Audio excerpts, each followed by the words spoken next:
Rabiul Islam, can you tell me about human sacrifice in detail? Okay. Human sacrifice. अगर किसी को नहीं पता तो ह्यूमन sacrifice का मतलब होता है इंसानों की बलि देना, और इसका बेसिकली दो चीज़ों के साथ कनेक्शन है, एक सैटनिज़म और दूसरा डार्क वेब। मैं दोनों के बारे में आप लोगों को बताऊंगा। तो पहले मैं ये बताता हूँ आपको कि इसका सैटनिज़म से क्या रिलेशन है। तो सैटनिज़म पहले है क्या? साफ शब्दों में सैटनिज़म एक ऐसा रिलीजन बन चुका है जहाँ पर असल खुदा पर यकीन ना रखकर लूसीफर को खुदा माना जाता है। अब ये लूसीफर कौन है भला? तो क्रिश्चियनिटी के मुताबिक लूसीफर एक शैतान है जो कि जीसस क्राइस्ट के खिलाफ है, और इसी लूसीफर को इस्लाम में इब्लीस कहा जाता है। तो बेसिकली हम कह सकते हैं कि सैटनिज़म एक ऐसा रिलीजन है जहाँ पर शैतान को खुदा मानकर उसकी पूजा की जाती है।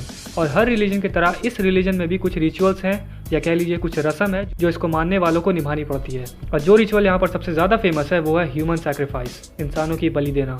इन लोगों का मानना होता है कि अगर हम लूसीफर के नाम पर इंसानों की बलि चढ़ाएंगे तो सोसाइटी में हमारा स्टेटस और भी ज़्यादा हाई हो जाएगा, अब चाहे वो फाइनेंशियली हो या सोशली हो। अब हम बात करते हैं इल्यूमिनाटी की। तो इल्यूमिनाटी भी फंडामेंटली सैटनिज़म को ही फॉलो करती है, और ठीक सैटनिज़म की तरह ही यहाँ पर भी लोग ह्यूमन सैक्रिफाइस को परफॉर्म किया करते हैं, लेकिन कब, ये बड़ा सवाल है। आमतौर पर इल्यूमिनाटी के मेंबर्स ह्यूमन सैक्रिफाइस को 3 अहम मौक़ों पर परफॉर्म करते हैं। एक, जब कोई नया मेंबर उनकी सोसाइटी में ज्वाइन करता है, दूसरा हैलोवीन की रात, और तीसरा क्रिसमस की रात।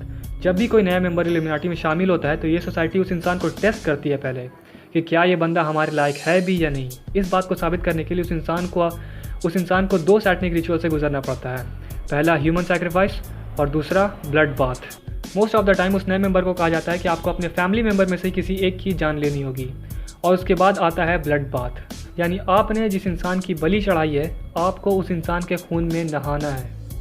ठीक जिस तरीके से क्रिश्चियनिटी में नवजात बच्चों को बैप्टाइज किया जाता है उन्हें एक सच्चा क्रिश्चियन बनाने के लिए, वैसे ही सैटनिज़म में भी लोगों को ब्लड बैप्टाइज कराया जाता है, जो कि ये दर्शाता है कि उन्होंने अपने पिछले धर्म को छोड़कर लूसीफर को अपना खुदा मान लिया है। अब मैं आपको बताता हूँ कि इन सब का डार्क वेब से क्या कनेक्शन है।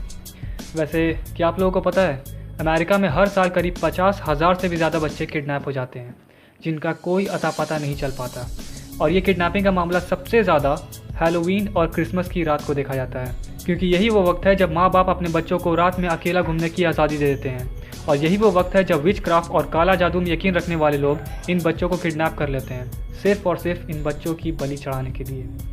लेकिन ये मामला यही नहीं थमता।